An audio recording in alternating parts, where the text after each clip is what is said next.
Tonight's presentation is by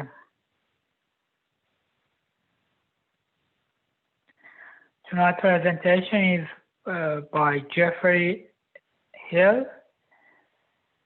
Project Maplesync is a platform initiative inspired by the field of cybernetics to form, indicate, indicative plan and other information in integration function at different economic scale and context.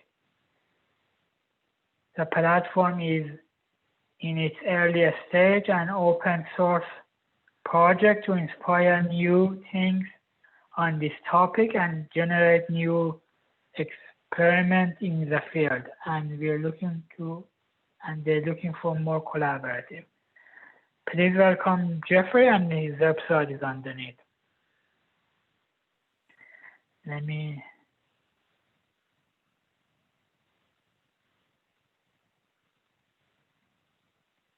You can share your screen if you want, Geoffrey. Okay, I presume you can see the Maplesync logo on the screen? Yes. Okay, great. So good evening, everyone, and thank you for coming to this talk hosted by Civic Tech Toronto. My name is Geoffrey Evamy Hill. I am a Master's of Design candidate at OCAD University in the Strategic Foresight and Innovation program. I will be speaking to you today about Project Maplesync and the futures of economic cooperation. Now, I just want to preface this by saying that I do not claim to be the preeminent expert on the topic, but I hope you'll find this angle of Maplesync interesting. So Maplesync is a proposal for strategic economic planning done collaboratively at a large scale. For example, think of the nation as a firm or company, or better yet, as a cooperative. I contend that this line of thinking gives us new vantage on problems of allocation, coordination, and planning that I believe need to be reckoned with to build a better world. Tonight, I will discuss some of the future trends that demonstrates the necessity of something like Maplesync to start. Then I will distill them into gaps and what-ifs for its design. And then I will discuss some of the aspects of how I've designed the first iteration of Maplesync, the white paper, and how anyone can get involved. This is a work in progress, and I am actively looking for feedback. Firstly, we ask ourselves, could the economy be conceived as a knowledge problem? And if this were the case, how would we improve how the economy integrates, processes, and dispatches knowledge in service of us, humanity, and not of itself? It could be a subset of the question, has the internet fulfilled its promise? An economics prof at University of Waterloo, where I did my undergrad with Skydra and some other people who gratefully came to this chat, and this professor is an entrepreneurship advisor as well. He put it to me this way: is there a way to start mutually exchanging information to create a productive result that informs all participants? I would add, so that they have a meaningful stake in the high-level economic decision-making that affects their lives. This is a question I've been pondering since 2013. I wrote my undergraduate thesis on this, which is basically the economic calculation problem in the field of political economy. That problem is about how we use information and traditionally prices to bring together dispersed information and coordinate separate actions in an economy. This is a big debate in the 20th century, and it seems to be coming back now. I'd be happy to talk about more in the Q&A. But so a definition of Maplesync itself as it stands is Maplesync is an open source Creative Commons project to generate a set of tools and approaches influenced by collective intelligence, which just means bringing the best of human and machine intelligence together, that helps large groups of people anticipate and plan for their preferred economic futures by automating the mundane functions and democratically elevating critical decision functions.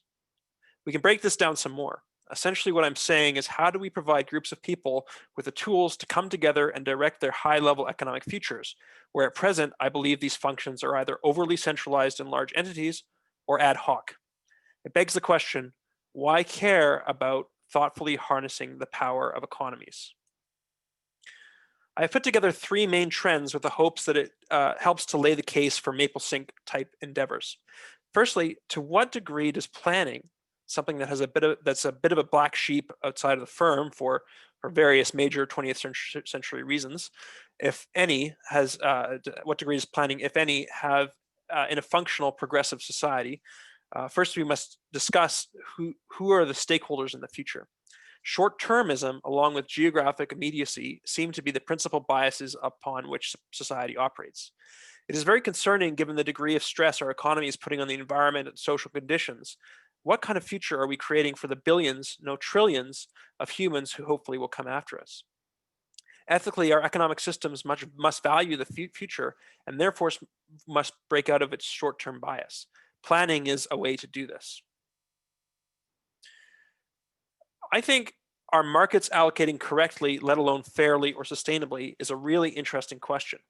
This is Kate Raworth's donut model of economics. It visualizes an inner and outer ring, an inner ring of social foundations or human needs that we cannot go below, and an outer ring of ecological ceiling or limits that we cannot go above. The safe zone for our economy and society is somewhere between the two rings for all categories, as you can see, and we are not doing a great job. We are overshooting, we are undershooting as well. But some might argue this isn't the purpose of capitalism, and it performs very well by its own measures.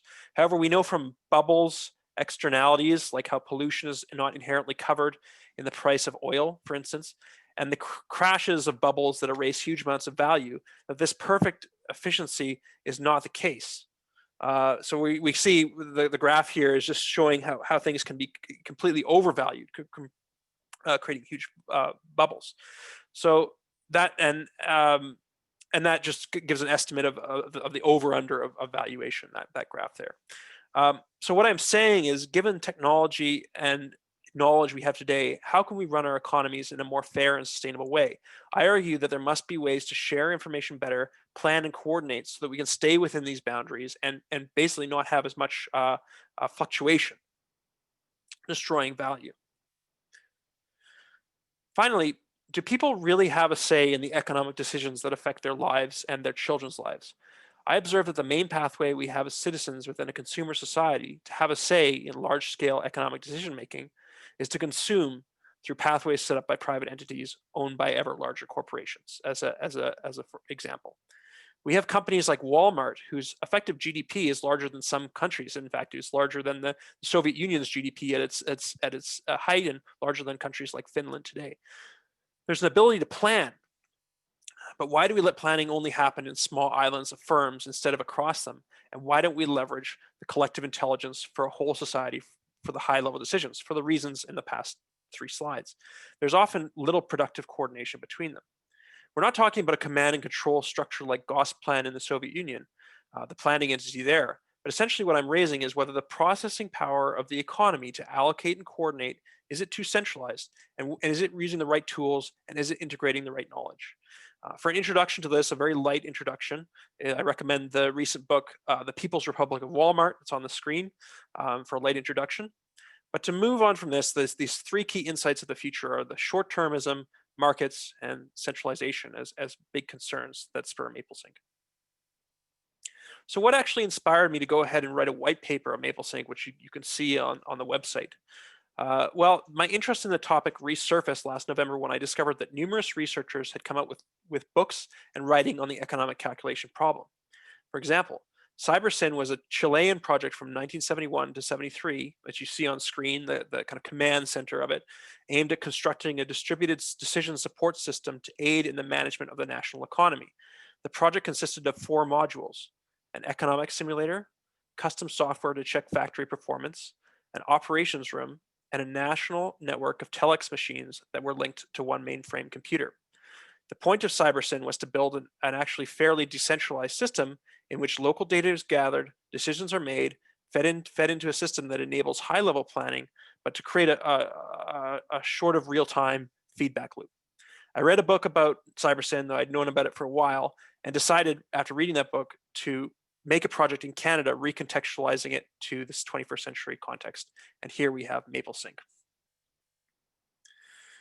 So if we are recontextualizing how we might aid in the management of a large-scale economy, what are the gaps and what ifs for a design brief? Well, in terms of gaps, planning already happens in islands, but where is the liberty in the process?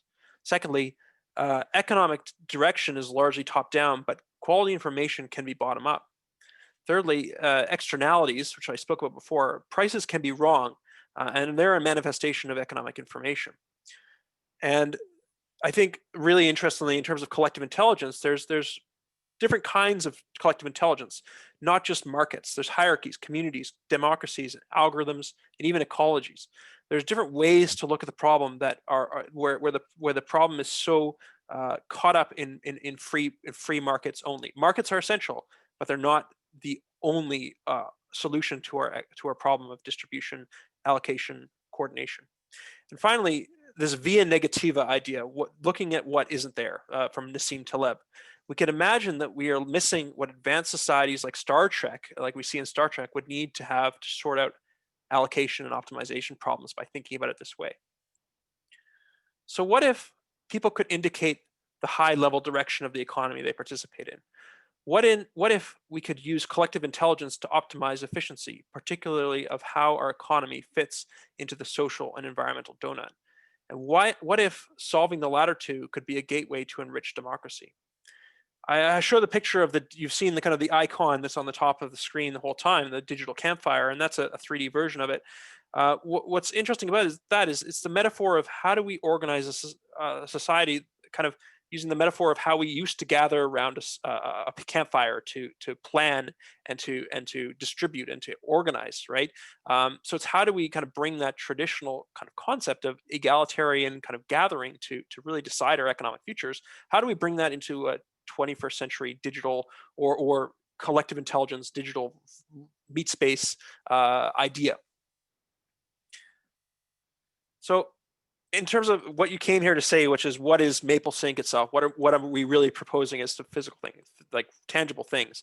And that's a work in progress. We really got to get the problem identified first, but I can talk about some things. So first, I am interested in collective intelligence platforms for participatory and democratic economic planning processes, which means in terms of Maplesync as a collection of different initiatives, this could take the form of an open national strategic plan, or provincial strategic plan, or regional city that is really open source, collaborative, everything interesting like that. Open shadow budgets, like how for or alternative budgets that could be used to judge and show the delta between the mainstream in a really specific way, and using big data and complexity tools to help find pathways to prosperity. So basically, problem identification tools. So we have meaningful entrepreneurship. There's a couple other points here about feedback infrastructure and general catalog. These are from really great thinkers, Evgeny Morozov and Saros. I forget the first name, but basically there are ideas that are on the table around the world. What I'm trying to do is focus them in a Canadian context as an experiment. Right? We're here. I'm here. It's an interesting opportunity.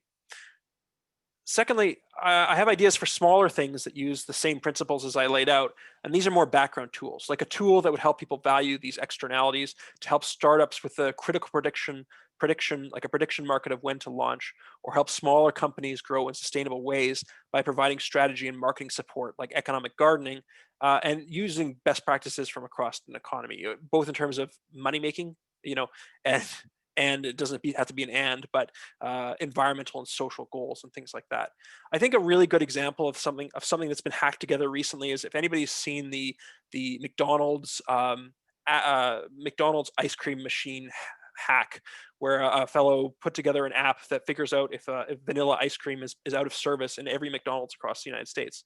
Well, what's interesting about that is a little hack that could be what I'm thinking in Maplesync is that having that information transparent and in the open allows the traveling ice cream salesman to know where to go that day to better optimize their business. Right? That's a very, very small thing, but it's just a small example of really simple things that can be done here. And finally, what I think is really interesting, I believe there is a dire need for more simulations to be designed and used to assess and could project the cone of possibilities of the implications of the decisions forward. These could model the value flows of an entire economy, which is a great project out of the US, or find opportunities for optimization with regard to environmental or social needs, or find entrepreneurial opportunities for pathways for prosperity. I think that the idea of citizen-grade simulations to help citizens participate in planning and identify the impacts of their decisions is really important, as long as they are transparently kind of open source design. So you can read much more about these specific project ideas. I have a list of them in the white paper towards the end. There's more stuff like that, but I wanted to get the big picture to you today. So we'll wrap up here by talking about future directions. How can you help? I'm looking to formalize this into a really functioning initiative into 2021 by building out some prototypes and drawing attention to the problem like I'm speaking to here. I'm interested in creating a group that is fascinated with coming up with solutions for this set of problems. And there's some things here which are issues kind of at hand. But for me personally, alongside this, I am finishing my degree, working on my major research project, which is about the futures of this problem to help kind of expand the solution space some more. So what is Maplesync? Finally, it's to wrap it up here, it's an idea for technology. And in terms of a concrete thing or goal to immediately create, it is creating strategic economic plans, either shadow or official, that are made through mass participation with a transparent remixable process. And I know that there are very similar initiatives to this, and I want to build on them. But I hope you see the different angle over the course of this presentation. Secondly, it's an education project to grow a garden. The more I think about it, I believe Maplesync is an education project to inspire thinking and responses to the economic calculation problem that will eventually form an open source suite of social software for things similar to the first point, but which we can't really imagine yet. And finally, Maplesync is a catalyst and anchor for experimentation with regard to economic calculation in the face of environmental and social stresses, and a scaffolding so that the pieces come out of this experimentation could conceivably be sewn together into various platforms to be replicated in unique ways in contexts around the world. So it's using collective intelligence to improve economic outcomes for present and future. It's economic democracy. It's the economy as a cooperative. Thank you for listening to my talk today, and I look forward to sharing questions or answering questions. Thanks, Geoffrey, for your presentation.